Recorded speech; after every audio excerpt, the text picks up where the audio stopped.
Hi hello friends, welcome back to my channel.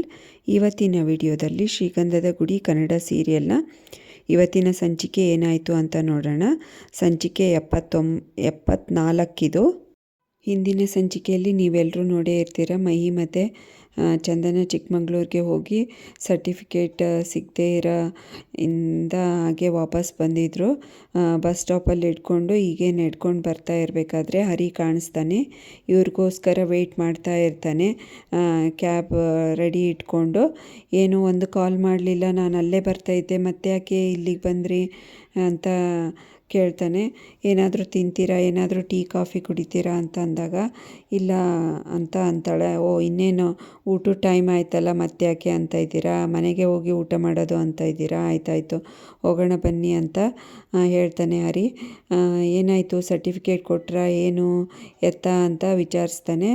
ಅಲ್ಲಿ ಆ ಕಡೆ ಈ ಕಡೆ ತಿರುಗಿ ನೋಡ್ತಾಳೆ. ಓ, ಇಲ್ಲೆಲ್ಲರೂ ಇದ್ದಾರೆ, ಮನೇಲಿ ಮಾತಾಡೋಣ ಅಂತನಾ, ಆಯಿತು ಬನ್ನಿ ಹೋಗೋಣ ಅಂತ ಮನೆಗೆ ಕರ್ಕೊಂಡು ಬರ್ತಾನೆ.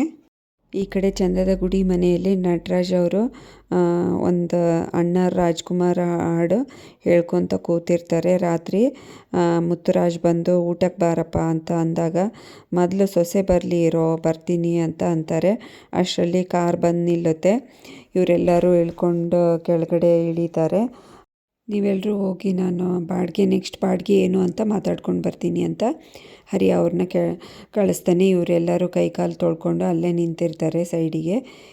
ಹರಿ ದುಡ್ಡು ಕೊಡ್ತಾನೆ, 2,500.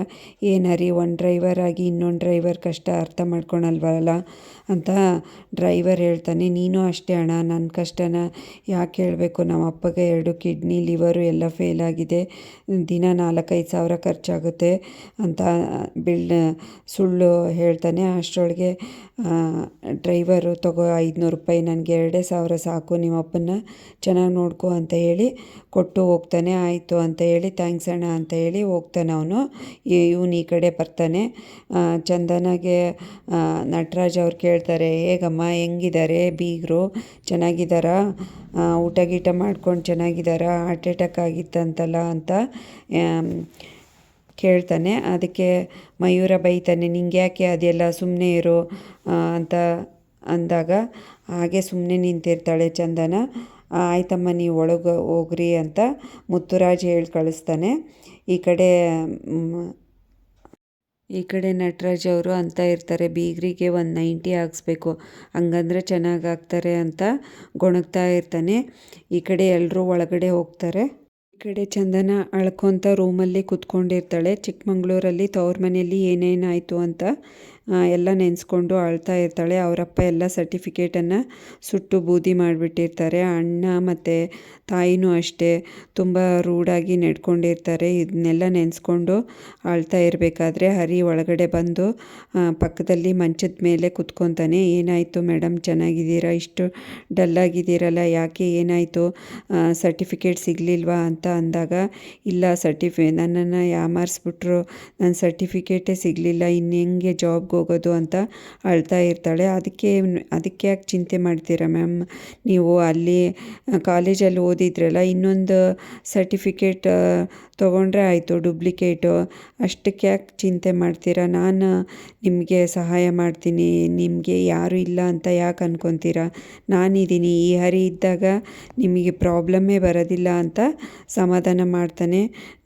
ಅದಕ್ಕೆ ಚಂದನ ಅಂತಾಳೆ, ಇವಾಗ ನಾನು ಯಾರು ನಂಬಬೇಕೋ ಬಿಡಬೇಕೋ ಅಂತ ಹೇಳ್ತಾಳೆ. ನನ್ನ ಈ ಪರಿಸ್ಥಿತಿಯಲ್ಲಿ ತುಂಬಾ ಕಷ್ಟ ಆಗಿದೆ, ನಾನು ಯಾರನ್ನು ನಂಬೋಕ್ಕೆ ಆಗ್ತಾಯಿಲ್ಲ ಅಂತ ಅಂದಾಗ ಈ ಹರಿನ ನಂಬಿ ಸಾಕು, ನಿಮ್ಮದೆಲ್ಲ ಕೆಲಸ ಆದಂಗೆ ಅಂತ ಹೇಳಿ ಸಮಾಧಾನ ಮಾಡಿ ಹೊರಟೋಗ್ತಾನೆ.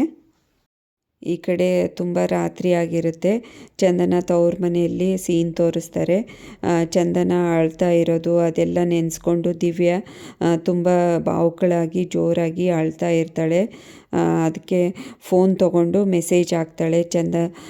ಚಂದು, ಇಷ್ಟೆಲ್ಲ ಆಯ್ತಲ್ಲ, ಅದರ ಹಿಂದೆ ನಂದು ಯಾವುದೇ ಕೈವಾಡ ಇಲ್ಲ, ನಾನು ಅತ್ತೆ ಹತ್ರ ಹೇಳಿದೆ ಅಷ್ಟೇ, ಅತ್ತೆನೇ ಇಷ್ಟೆಲ್ಲ ಮಾಡಿದ್ದು, ನಂದು ಯಾವುದೇ ತಪ್ಪಿಲ್ಲ ಚಂದು, ನಾನು ನಿನಗೆ ಯಾವತ್ತೂ ಕೆಟ್ಟದಾಗಿ ಆಗಬೇಕು ಅಂತ ಬಯಸ್ದವಳಲ್ಲ ಕ್ಷಮಿಸ್ಬಿಡು ಚಂದು ಅಂತ ಹೇಳಿ ವಾಯ್ಸ್ ಮೆಸೇಜ್ ಹಾಕ್ತಾಳೆ. ಈ ಕಡೆ ಚಂದುಗೆ ಟಿಂಗ್ ಅಂತ ಸೌಂಡ್ ಬಂದಾಗ ಅದನ್ನು ತೆಗೆದು ನೋಡ್ತಾಳೆ ಮೆಸೇಜು ಇವ್ರ ಅತ್ತಿಗೆದು. ಇವಳಿಗೂ ಬೇಜಾರಾಗುತ್ತೆ. ಈ ಕಡೆ ಚಂದನ ಫ್ರೆಶ್ ಅಪ್ ಆಗಿ ಹೊರ್ಗಡೆ ಹಿಂದೆ ಕಟ್ಟೆ ಮೇಲೆ ಕೂತ್ಕೊಂಡಿರ್ತಾಳೆ. ಮುತ್ತುರಾಜ್ನ ಮಾವನ ಮಗಳು, ಅತ್ತೆ ಮಗಳು ಭಾರತಿ ಹಿಂದ್ಗಡೆಯಿಂದ ಮೆಲ್ಲಕ್ಕೆ ಬರ್ತಾ ಇರ್ತಾಳೆ ಮುತ್ತುರಾಜನ ನೋಡೋಕ್ಕೆ. ಅಷ್ಟೊತ್ತಿಗೆ ಚಂದನನ್ನು ನೋಡಿ ಇಲ್ಲಿ ಬಂದು ಕೂತ್ಕೋತಾಳೆ. ಯಾಕೆ ಅಳ್ತಾ ಇದ್ದೀರಾ, ಏನಾಯಿತು ಅಂತ ಕೇಳಿದಾಗ ಇಲ್ಲ ಕಣ್ಣಲ್ಲಿ ಧೂಳು ಬಿತ್ತು ಅಂತ ಅಂತಾಳೆ. ಆಯಿತು ನಾವಿನ್ನ ಇಬ್ಬರು ಫ್ರೆಂಡ್ಸಾಗಿ ಇರೋಣ ಅಂತ ಹೇಳ್ತಾಳೆ. ಅಷ್ಟೊತ್ತಿಗೆ ಬೆಳಕರಿಯುತ್ತೆ. ನೆಕ್ಸ್ಟ್ ಸೀನ್ ಏನಂತ ನೋಡೋಣ. ಚಂದನ ಬಾಗಿಲು ತೆಗೆದು ಹೊರಗಡೆ ಬರ್ತಾಳೆ. ಇವ್ರು ಮೂವರು ಮಲ್ಕೊಂಡಿರೋದು ನೋಡ್ತಾಳೆ. ನಿನ್ನೆ ಹೇಳಿದ್ದು ಇವ್ರಿಗೆ ಸಾಕಾಗಿಲ್ಲ, ಇನ್ನು ಮಲ್ಕೊಂಡೇ ಇದ್ದಾರೆ ಪಾಪ ಚಿಕ್ಕ ಮಕ್ಕಳು, ಮಾಡ್ತೀನಿರು ಅಂತ ಅನ್ಕೋತಾ ಇರ್ತಾಳೆ. ಅಷ್ಟರೊಳಗೆ ಮುತ್ತುರಾಜ್ ಬಂದು ಟೀ ತೊಗೊಳಮ್ಮ ಕುಡಿ ಅಂತ ಅಂದಾಗ ಇರೋಣ ಫಸ್ಟು ಇವ್ರನ್ನ ಎಬ್ಬಿಸ್ಬಿಡ್ತೀನಿ, ಒಂದೇ ಸರಿಗೆ ನೋಡ್ತಾ ಇರಿ ಅಂತ ಹೇಳಿ ಒಂದು ಚಮ್ ತೊಗೊಂಡು ನೀರನ್ನು ಮೂವರಿಗೂ ಒಂದೇ ಸರಿಗೆ ಹಾಕ್ಬಿಡ್ತಾಳೆ. ಹರಿ ಮಳೆ ಬಂತು ಅಂತ ಎಚ್ಚರ ಮಾಡಿಕೊಂಡು ಎದ್ದು ಕೂತ್ಕೋತಾನೆ. ಮಳೆ ಅಲ್ಲಣ್ಣ ಅದಕ್ಕೆ ಮಳೆ ಅಂತ ಅಂದಾಗ ನೀವಾ ಒಳ್ಳೆ ಹಾಸ್ಟೆಲ್ ಕತೆ ಆಯಿತು, ವಾರ್ಡನ್ ಥರ ಬಂದುಬಿಟ್ಟಿದ್ದೀರ ನಮ್ಮನೆಗೆ ಅಂತ. ಏನು ಕಾಟನೋ ನಿಮ್ಮದು, ಒಳ್ಳೆ ಟಾರ್ಚರ್ ಆಯಿತು, ಈ ಆಟಕ್ಕೆಲ್ಲ ನಾನಿಲ್ಲ ಅಂತ ಹೇಳಿ ಮತ್ತೆ ಮಲ್ಗಕ್ಕೆ ಹೋಗ್ತಾನೆ. ಎದ್ದೇಳಿ ಅಂತ ಮತ್ತೆ ಜೋರಾಗಿ ಬೈತಾಳೆ. ಎದ್ದೇಳ್ತಿರೋ ಇಲ್ವೋ ಅಂತಂದು ಮತ್ತೆ ಎದ್ದು ಕೂತ್ಕೋತಾನೆ ಹರಿ. ನಾಳೆಯಿಂದ 6 ಗಂಟೆಗೆ ಹೇಳಬೇಕು ಅಂತ ಚಂದನ ಹೇಳ್ತಾಳೆ. ಅದಕ್ಕೆ 7 ಗಂಟೆಗೆ ಅಂದರೆ ಇವಾಗ 6 ಗಂಟೆ ಅಂತ ಹೇಳ್ತಾ ಇದ್ದೀರಲ್ಲ ಅಂತ ಅಂದಾಗ ಇವತ್ತು 8 ಗಂಟೆಗೆ ಇದ್ರಲ್ಲ ಅದಕ್ಕೋಸ್ಕರ ನಾಳೆ ನಿನ್ನೆದು ಸೇರಿ 6 ಗಂಟೆಗೆ ಹೇಳಬೇಕು ಅಷ್ಟೇ ಅಂತ ಅಂದಾಗ ಆಯಿತು ಅದಕ್ಕೆ ನಾನು ಒಪ್ಕೊಂಡೆ ಅಂತ ಎದ್ದು ತನ್ನ ಚಾಪೆ ಎಲ್ಲ ತೆಗಿತಾನೆ. ಮಯೂರ ನೀನು ಇದನ್ನು ತಗೊಂಬಾ ಅಂತ ಅಂದಾಗ ಅವನು ನಿಮ್ಮ ಊಟ ಅವನೇ ಮಾಡಲಿ ಬಿಡಿ ಅಂದಾಗ ಸುಮ್ಮನೆ ಇಬ್ಬರು ಎದ್ದೋಗ್ತಾರೆ. ಮುತ್ತುರಾಜನಿಗೆ ಖುಷಿಯಾಗುತ್ತೆ, ಇವಳೆಲ್ಲ ಸರಿ ಮಾಡ್ತಾಳಪ್ಪ ಇವ್ರನ್ನ ಅಂತ ಅನ್ಕೋತಾಳೆ. ಟೀ ಇಸ್ಕೊಂಡು ಕುಡಿತಾಳೆ. ಅಣ್ಣ ನೋಡಿ ಇವಾಗ ಸರಿ ಹೋಗ್ತಾರೆ, ಇನ್ಮೇಲೆ ಒಬ್ಬೊಬ್ಬರೇ ಅಂತ ಹೇಳ್ತಾಳೆ. ಈ ಕಡೆ ಮುತ್ತುರಾಜ ಅಂಗಳಕ್ಕೆ ನೀರು ಹಾಕ್ತಾ ಇರ್ತಾನೆ. ಅವರಪ್ಪ ಕನ್ನಡಿ ಹಿಡ್ಕೊಂಡು ಏನೋ ನೋಡ್ತಾ ಇರ್ತಾರೆ. ಮಯೂರ ಬಂದು ಏನೋ ಮುಳ್ಳಂದಿ ಏನೋ ರೆಡಿ ಆಗ್ತಾ ಇದೆ, ಮೇಕಪ್ ಮಾಡ್ಕೊಳ್ತಾ ಇದೆ ಅಂತ ಚುಚ್ಚಿದಂಗೆ ತಮಾಷೆ ಮಾಡ್ತಾನೆ. ಸುಮ್ಮನಿರೋ ಅಪ್ಪಂಗೆಲ್ಲ ಹಂಗೆ ಅಂತಾರೇನೋ ಅಂತ ಅಂದಾಗ ಹೌದೌದು ಯಾರು ಮುಳ್ಳಂದಿ ಅಂತ ಅಂತಿದೆಯೋ ಅಂತ ಅವರಪ್ಪ ಬೈತಾರೆ. ಅಷ್ಟೊತ್ತಿಗೆ ಚಂದನ ರಂಗೋಲಿ ಮತ್ತು ಕಲರ್ಸನ್ನು ಹಿಡ್ಕೊಂಬರ್ತಾಳೆ ರಂಗೋಲಿ ಹಾಕೋದಕ್ಕೆ. ಇವತ್ತು ಯಾವುದು ರಂಗೋಲಿ ಹಾಕ್ತೀರಾ ಅದಕ್ಕೆ ಅಂತ ಕೇಳಿದಾಗ ಮೊಬೈಲ್ ತೋರಿಸಿ ಇದರಲ್ಲಿ ಯಾವುದು ಹೇಳು ಅದನ್ನೇ ಹಾಕ್ತೀನಿ ಅಂತ ಹೇಳ್ತಾಳೆ.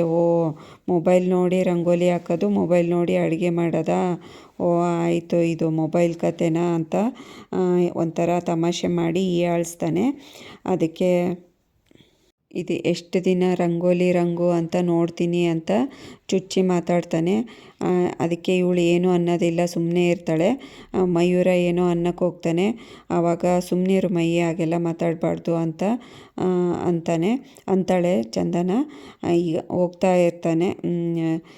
ಎಲ್ಲರಿಗೂ ಕ್ಲಾಸ್ ತೊಗೋತಿರಲ್ಲ, ಇವ್ರಿಗೂ ಏನಾದರೂ ಹೇಳಿ ಒಂದು ಕೆಲಸ ಕೊಡಬಾರ್ದಾ ಅಂತ ಮಯೂರ ಅವ್ರ ಅತ್ತಿಗೆಗೆ ಹೇಳಿದಾಗ ನನ್ನ ಮನೆಯಲ್ಲಿ ನನಗೆ ಯಾಕೋ ಕೆಲಸ ಕೊಡ್ತಾಳೆ ಇವಳು, ಎಲ್ಲರಿಗೂ ಕಂಟ್ರೋಲ್ ಮಾಡ್ತಾಳೆ ಹೆಂಗೆ ಅಂತ ಉಡಾಫೆಯಿಂದ ಮಾತಾಡ್ತಾನೆ. ಹೋಗ್ತಾ ಇರ್ತಾನೆ. ಬೀಡಿ ಸೇದಿ ಎಸ್ದು ಹೋಗ್ತಾನೆ. ಅದಕ್ಕೆ ನಿಂತ್ಕೊಳ್ಳಿ, ಬೀಡಿ ಸೇರೋದ್ರಿಂದ ಎಷ್ಟು ಆರೋಗ್ಯ ಹಾಳು ಗೊತ್ತಾಗಲ್ವ ನಿಮಗೆ, ನಿಮ್ಮಿಂದ ನಿಮ್ಮ ಮಕ್ಕಳಿಗೂ ನೀವು ಸೇದಿ ಬಿಟ್ಟಿರೋ ಹೊಗೆಯಿಂದ ಅವ್ರಿಗೂ ರೋಗ ಬರುತ್ತೆ, ಹಾಗೆ ಹೀಗೆ ಅಂತ ಬುದ್ಧಿ ಹೇಳ್ತಾ ಇರ್ತಾಳೆ. ಅಷ್ಟೊತ್ತಿಗೆ ಹರಿ ಬಂದು ಹೊಡೆಯೋಕ್ಕೆ ಹೋಗ್ತಾನೆ. ಏನು ನಿನ್ನ ಹೆಂಡ್ತಿ 4 ದಿನ ಆಗಿಲ್ಲ ಎಲ್ಲರಿಗೂ ಕಂಟ್ರೋಲ್ ತೊಗೊತಾ ಇದ್ದಾಳೆ, ಹಾಗೆ ಹೀಗೆ ಅಂತ ಹೇಳಿ ಇದು ನನ್ನ ಮನೆ, ನೀವೆಲ್ಲ ನನಗೆ ಏನು ಹೇಳಕ್ಕೆ ಬರಬೇಡಿ ಅಂತ ಹೇಳಿ ಒಂದು ಅಣ್ಣವ್ರ ಸಾಂಗ್ ಹೇಳ್ಕೊಂಡು ಹೋಗ್ತಾನೆ ಸೈಕಲ್ ಏರ್ಕೊಂಡು.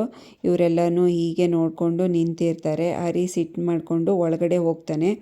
ಮುತ್ತುರಾಜು ಏನು ಅನ್ಕೋಬೇಡಮ್ಮ ಅವ್ರು ಹಾಗೆ ಅಂತ ಹೇಳ್ತಾನೆ. ಅಷ್ಟೊತ್ತಿಗೆ ಈ ಸಂಚಿಕೆಯನ್ನು ಮುಕ್ತಾಯಗೊಳಿಸ್ತಾರೆ. ನೆಕ್ಸ್ಟ್ ಸಂಚಿಕೆಯಲ್ಲಿ ಏನಾಯಿತು ಅಂತ ಕಾದು ನೋಡೋಣ. ಅಲ್ಲಿವರೆಗೂ ಈ ವಿಡಿಯೋ ನೋಡಿದ್ದಕ್ಕೆ ಎಲ್ರಿಗೂ ಥ್ಯಾಂಕ್ಸ್. ಹಾಗೆ ಈ ವಿಡಿಯೋ ಇಷ್ಟ ಆದರೆ ಲೈಕ್ ಮಾಡಿ.